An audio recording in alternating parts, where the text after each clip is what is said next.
what gives you that energy, and when was that time in your life where you said, okay, this is it. Hip hop is my life. Superfly.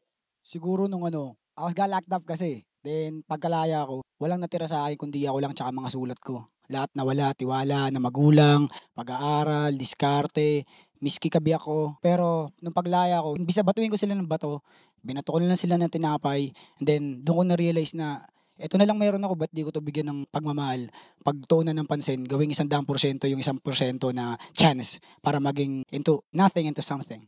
Ayun din, nag-push din yung mga taong di naniwala, mga taong tumalikod, mga taong, alam mo yun, akala nila walang mararating. Katulad nito ng mga narating nila. Malamang mayroon din mga hindi naniwala sa kanila na nakakala nila wala kami mararating. But yeah, look at us now. We are the Billboard Philip fuck it, Fields.